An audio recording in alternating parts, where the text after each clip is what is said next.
Your methods are outdated and inefficient, he declared, looking past me at his framed diploma. We need modern approaches. My name is Ethan Crowley, 58 years old and until 10 minutes ago, the Senior Systems Administrator at St. James Medical Center in Cedar Rapids, Iowa. 15 years maintaining the digital heartbeat of a 300-bed hospital, gone with a 20-minute meeting. Blake Winters sat behind what used to be Dr. Harrison's desk. 42 years old with an MBA and zero medical background. 4 months as our new director and already swinging his axe. His consultant Devin stood by the window, thumbs dancing across his phone, probably updating his LinkedIn before I even left the building. The consulting team will be overseeing the transition to cloud-based architecture, Blake continued. We've prepared a severance package, 2 months' salary, standard non-disclosure agreement. I nodded, feeling the weight of the ID badge against my chest. 15 years, and not once had a single system crashed during my watch. Not during the ransomware scare of 2018. Not during the power grid failure of 2020. Not even during the budget cuts when I lost half my staff and kept things running by working 80-hour weeks. The security team will escort you to collect your personal items, Blake said, sliding a folder across the desk. We'll need your access card and credentials. I unclipped my badge and placed it on the desk. The master passwords are in the secure drive, all properly documented. Excellent. Blake smiled for the first time. I'm glad you're being reasonable about this, Ethan. Change is difficult, but necessary. I looked at Devin, maybe 30 years old, already stepping forward to claim my chair. He hadn't once asked me a single question about our systems during his 3-week evaluation. Is there something else? Blake asked. I should have told him about the custom patches I'd created. I should have mentioned the integration between the legacy pharmacy system and the patient records. I should have warned him about the specialized backup protocols. Instead, I said, no, nothing else. I walked out with the security guard, past the nurses who'd called me at 3 a.m. when systems glitched, past the surgical scheduling desk where I'd personally rebuilt the database after a corruption, past 15 years of quiet, reliable service. In the parking lot, I slid into my truck, placed my cardboard box of family photos and coffee mugs on the passenger seat, and drove away without looking back. They didn't want my expertise. They wanted my absence. It would be exactly 1 week before they realized what they'd lost. I started at St. James right after my 50th birthday. Transitioning from private tech to healthcare wasn't my plan, but the economy tanked, and Catherine's cancer treatments weren't cheap. The hospital offered stability and decent insurance, so I took the job and learned medical systems from scratch. Those first years, I worked alongside Dr. Harrison, the old director. He understood what mattered. Fancy dashboards don't save lives, Ethan, he'd say. Reliability does. So I built reliable systems. Redundant backups, fail-safes, manual overrides when necessary. Not pretty, but bulletproof. I skipped vacations when the electronic prescribing platform needed upgrading. Missed my daughter Megan's college graduation to handle an emergency server migration. Catherine understood. You're keeping people alive, she'd say, before the cancer took her 8 years ago. The hospital became my life. The staff became my family. Nurse Jacobs in oncology, who always brought me coffee when system updates ran late. Dr. Patel in cardiology, who'd stop by with donuts on mornings after I'd fixed a critical issue. Even the janitor, Luis, who'd keep me company during overnight maintenance windows. Things changed when Dr. Harrison retired last winter. The board brought in Blake Winters from some fancy hospital network in Chicago. First thing he did was schedule an efficiency audit. I noticed the cracks immediately. Blake never attended the IT briefings, never asked about our system architecture, just nodded impatiently during meetings, checking his watch. Then came Devin and his team of consultants with their matching polo shirts and buzzwords. Digital transformation, cloud migration, system modernization. I tried explaining our specialized setup. The patient record system interfaces with 17 different platforms, I told them. Some commercial, some custom built. We've had to create specialized. We've handled dozens of hospital migrations, Devin interrupted. It's all standard stuff. The warning signs kept flashing. Charts mapping our systems appeared on conference room walls, but they missed entire sections of infrastructure. Questions about critical connections went unanswered. My emails outlining security protocols received polite thank yous, but no follow-up questions. One Friday, I found contractors measuring my office. "Just planning the renovations," the contractor said, not meeting my eyes. I went home and updated my resume that night. Something told me to prepare, but part of me couldn't believe they'd remove the one person who understood how every piece fit together. I was wrong. They didn't just want a new system. They wanted a new story, one without the old guy who kept reminding them of the risks. The truth hit me 2 days after the firing, sitting in my living room surrounded by classified job listings and half-eaten takeout. My phone hadn't stopped buzzing with messages from hospital staff. "What's the backup process for surgical scheduling again?" texted Alan from IT. "Where's the configuration for the pharmacy interface?" asked Denise, the database admin. I didn't answer. My termination agreement was clear: no unauthorized assistance. The realization wasn't satisfaction or relief. It was a cold, heavy certainty. They had no idea what they'd done. Our hospital systems weren't just software you could swap out like changing a light bulb. They were living, interconnected organisms I'd cultivated for 15 years. Custom interfaces between incompatible vendor platforms. Workarounds for regulatory requirements. Manual processes where automation failed. I'd documented everything, of course. Hundreds of pages of technical specifications, configuration notes, emergency procedures. All filed properly on the secure drive. But documentation couldn't replace understanding. Couldn't replace 15 years of institutional knowledge. Couldn't replace me. My phone rang. Blake's number. I let it go to voicemail. "Ethan, we're having some integration issues with the pharmacy system.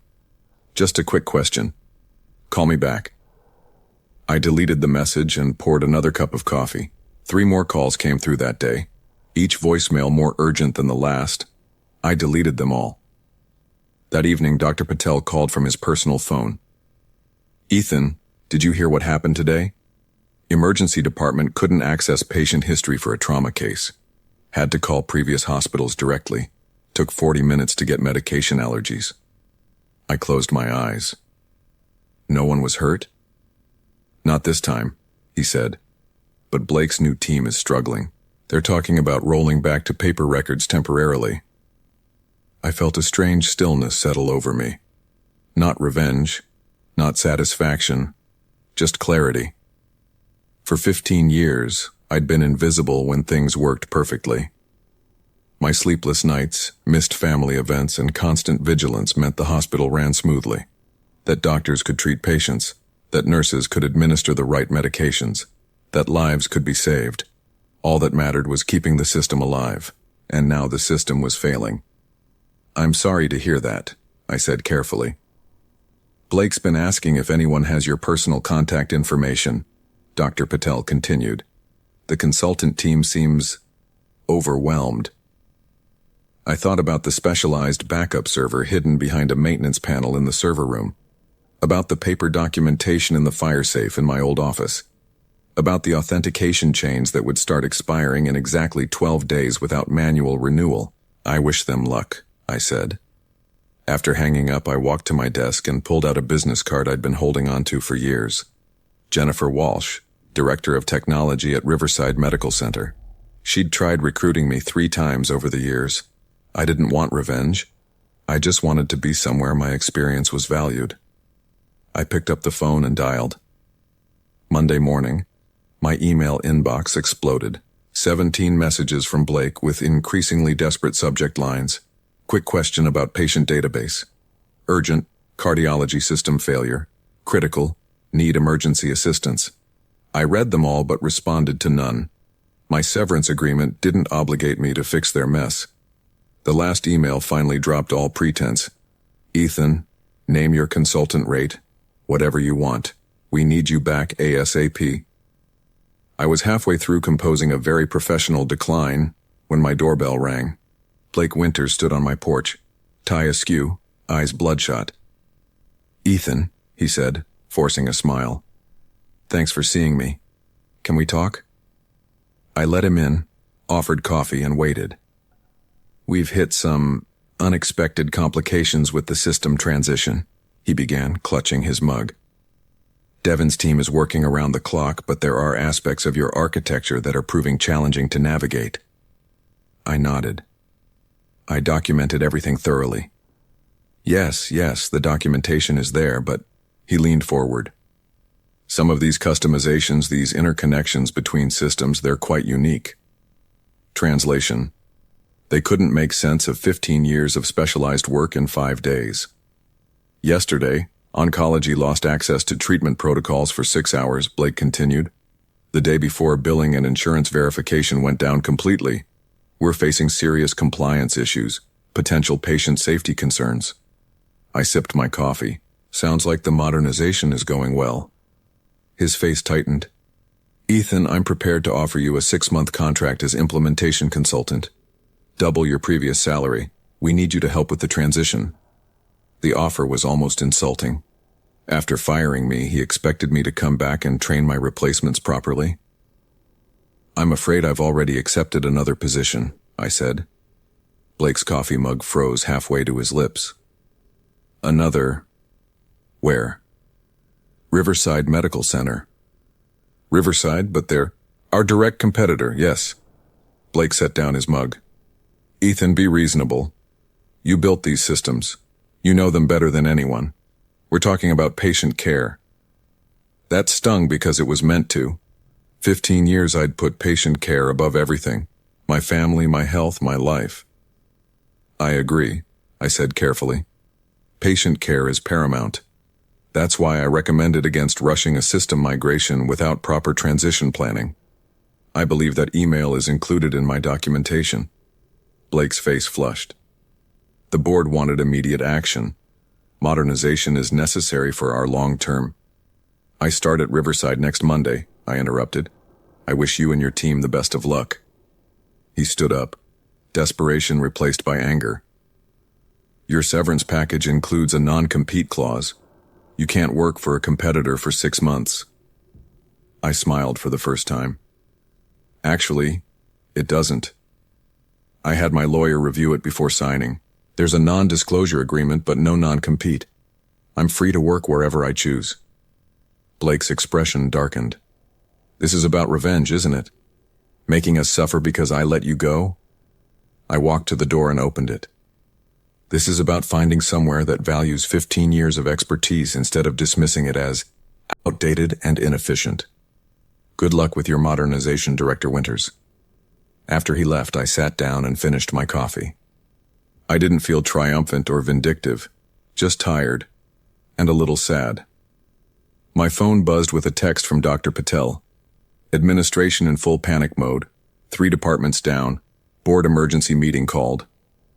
I didn't reply, but I saved the message, not as a trophy, as a reminder of what happens when experience is treated as obsolete. By Thursday, the local news had caught the story. System failures plague. St. James Medical Center. Patient care affected. I watched from my living room as a reporter stood outside the hospital where I'd spent 15 years. Sources inside St. James confirmed that multiple departments have experienced technology failures following a recent IT leadership change, the reporter said. The hospital has been forced to implement emergency paper protocols while experts work to restore critical systems. My phone rang. Jennifer Walsh from Riverside. Seeing the news about St. James, she said. You doing okay? I'm fine, I replied. Looking forward to starting Monday. About that, Jennifer said, I just got a very interesting call from someone on St. James's board, a Dr. Eleanor Hughes. I remembered Dr. Hughes, head of surgery, one of the few board members who actually understood what my team did. What did she want? To verify you'd accepted our offer, Jennifer said, and to tell me some interesting things about the situation at St. James. I sat up straighter. What things? Apparently, Director Winters didn't just decide to replace you on a whim. He's been working with Helix Solutions Group for months. The name hit like a punch. Helix Solutions was a healthcare technology company known for taking over hospital IT operations and then raising prices once systems were dependent on their proprietary platforms. Blake brought in their consultants as part of a larger deal. Jennifer continued. Helix offered significant upfront savings to the board if St. James converted to their platform. Blake would get a performance bonus for cost reduction. The pieces clicked into place. My firing wasn't about modernization. It was about clearing the path for a corporate takeover of our systems. The board didn't fully understand the technical implications, Jennifer added. They trusted Blake's assessment that transitioning would be seamless. I thought about the specialized systems I'd built, systems that prioritized patient care over corporate efficiency, systems built to serve doctors and nurses, not billing departments. How bad is it really? I asked. Jennifer paused. Dr. Hughes said they've had to divert emergency patients to other hospitals. Critical care units are on manual protocols. The state compliance office is investigating. I closed my eyes. This wasn't what I wanted. I never wanted patients to suffer. There's more, Jennifer said. Dr. Hughes mentioned that before presenting the Helix proposal, Blake had all department heads sign off on a technology assessment. The assessment claimed that your systems were obsolete, non-compliant, and at high risk of failure. That's not true, I said, anger finally breaking through. We passed every compliance audit, had 99.98% uptime last year. Dr. Hughes knows that now. The board is realizing they were misled. After hanging up, I opened my laptop and found an email from Dr. Hughes herself, sent an hour earlier. Ethan, I owe you an apology. The board approved Blake's IT restructuring based on incomplete and misleading information. We've since learned that the outdated systems you maintained were, in fact, exceeding all industry benchmarks for reliability and security. Blake and Helix presented us with false comparisons and manipulated performance metrics to justify the change. The situation has grown serious enough that we've called an emergency board meeting for tomorrow morning. I'd like to invite you to attend and share your perspective. No obligation, but many of us would appreciate hearing directly from you. Regardless of what you decide, I want you to know that many of us now understand the disservice that was done to you and to our hospital. Sincerely, Eleanor Hughes, MD. I sat back, letting the truth settle around me. This wasn't just about firing a loyal employee. It was about deliberately dismantling a working system for profit. I arrived at the hospital boardroom Friday morning exactly 15 minutes early, the same way I'd arrived for every meeting during my 15 years of employment. Several board members were already there, including Dr. Hughes, who greeted me with a handshake and a grateful nod. "Thank you for coming, Ethan," she said. "I wasn't sure you would." "Neither was I admitted. The room filled quickly. Department heads, administrators, and doctors I'd worked with for years. Blake arrived last, stopping short when he saw me sitting at the table. The Helix consultant, Devin, trailed behind him, looking considerably less confident than the day I was fired. Dr. Hughes called the meeting to order. "We are here to address the ongoing system failures and to reassess our relationship with Helix Solutions." She turned to me. "Mr. Crowley has graciously agreed to provide his assessment of the situation." All eyes turned to me. For 15 years, I'd worked quietly behind the scenes, solving problems without recognition. Now I was center stage. "The systems at St. James were built over 15 years to meet specific needs," I began. "Every customization, every interface was created to solve a real problem faced by medical staff. These weren't outdated systems. They were specialized tools." I opened my laptop and connected it to the projector. On screen appeared the documentation I'd meticulously maintained, hundreds of pages detailing every aspect of the hospital's digital infrastructure. "Everything needed to maintain these systems is here," I said. "Complete documentation, contingency procedures, security protocols. The problem isn't the documentation.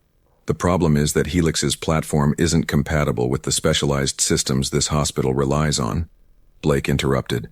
"The compatibility issues are temporary. Helix has successfully implemented their solutions in dozens of hospitals." I pulled up my second document, a detailed comparison I'd prepared overnight. These are the hospitals where Helix has implemented their platform. Notice anything? Dr. Patel leaned forward. They're all new facilities or recent builds. Exactly, I said. Helix works well in hospitals built from the ground up on their platform, but retrofitting their system onto established hospitals with legacy requirements, that's where they struggle. I turned to face Blake directly. Which Helix knew before they came here? Their own technical specifications, which I've highlighted, show the incompatibilities with our pharmacy and radiology systems. The board members exchanged glances. Dr. Hughes turned to Blake. Did you know about these incompatibilities when you recommended Helix? Blake's confidence faltered. The assessment indicated that any transition challenges would be minimal and the assessment you personally oversaw, I interrupted, pulling up an email I'd received from a former colleague.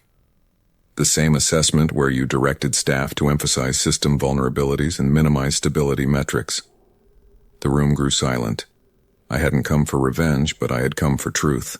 The fact is, I continued, St. James can't function on Helix's platform without sacrificing the specialized workflows that make this hospital exceptional, not without years of careful transition planning. Dr. Hughes looked at her colleagues. I believe we've heard enough to make an informed decision. Blake stood up. You can't seriously be considering abandoning modernization based on the opinion of a disgruntled ex-employee. Dr. Patel spoke up. We've diverted 67 emergency patients in the past week. 3 surgeries were delayed. Medicine administration errors increased 12%. Those aren't opinions, Director Winters. Those are facts. The board voted 20 minutes later. The Helix contract would be terminated immediately. An emergency restoration plan would be implemented to return to the previous systems. As I packed up my laptop, Dr. Hughes approached me. The board has another proposition for you, Ethan, if you're willing to hear it. I glanced at Blake standing defeated by the door. I'm listening, I said. 3 weeks later, I walked through the hospital's main entrance wearing a new ID badge. Ethan Crowley, Chief Technology Officer. The turnaround hadn't been easy. The Helix team had made significant changes before departing, some of which had corrupted key databases. My new team, a mix of former colleagues and fresh talent, had worked around the clock restoring systems, rebuilding interfaces, and recovering data. Blake was gone, pursuing other opportunities according to the official announcement. I hadn't asked for his removal, but I wasn't sorry to see him go. I stopped by the nurses' station in cardiology, where Nurse Jacobs broke into a smile. Systems are running smooth as silk again, she said. Patient records loading in under 2 seconds. Good to hear, I replied. Any other issues? Not since you came back. Night and day difference. As I continued my rounds, Dr. Patel fell in step beside me. Heading to the board meeting? I nodded. Quarterly technology review. First one with you at the big table instead of standing in the corner with a slideshow, he noted. We entered the boardroom where the hospital leadership was gathering. Dr. Hughes, now interim director, nodded to me. Mr. Crowley, we're eager to hear your department's report. I connected my laptop to the projector. On screen appeared a simple dashboard showing system performance, uptime statistics, and comparison metrics from before and after the Helix debacle. Recovery is complete, I stated. All systems restored with no data loss. We've implemented additional safeguards against similar disruptions in the future. Dr. Hughes studied the metrics. And the modernization initiatives Director Winters was so concerned about. I changed slides to show my 5-year technology roadmap, a careful, methodical plan for evolving our systems without compromising patient care. Real modernization, I said, doesn't replace what works. It builds on it. The board unanimously approved the plan. 6 months later, I sat on my back deck with a cup of coffee, watching the sunset. My phone buzzed with a text from Jennifer Walsh at Riverside. Heard St. James received the Regional Excellence in Healthcare Technology Award. Congratulations, almost colleague. I smiled and typed back. Thanks. Sorry for the last-minute career change. No hard feelings. You were where you needed to be. She was right. I belonged at St. James, though not in the same invisible role I'd occupied for 15 years. As CTO, I now had a voice in decisions that affected patient care. I had a seat at the table where I could defend the systems that mattered. The hospital had learned its lesson the hard way. Experience couldn't be replaced with buzzwords. Loyalty couldn't be discounted as outdated. I scrolled through my camera roll to a photo taken at last week's staff appreciation dinner. My team standing together, a mix of veterans and newcomers, each bringing valuable perspectives. The plaque on the table recognizing our department's contribution to patient care. In the 15 years before my firing, I'd never once been publicly acknowledged for keeping the hospital running. Now my expertise was visible, respected, valued. I thought about Blake occasionally, wondering if he'd learned anything from the experience. Last I heard, he'd taken a position at a healthcare startup promising revolutionary disruption of hospital administration. Some lessons are harder to learn than others. My new ID badge sat on the table beside me. I picked it up, running my thumb across the title, Chief Technology Officer. Not just the man who kept the lights on anymore, the man who helped guide the hospital's future. I hadn't wanted revenge. I'd wanted recognition, not of my ego, but of the truth that experience matters. That some things can't be replaced or repackaged or disrupted without consequences. Sometimes the most innovative approach is simply respecting what already works.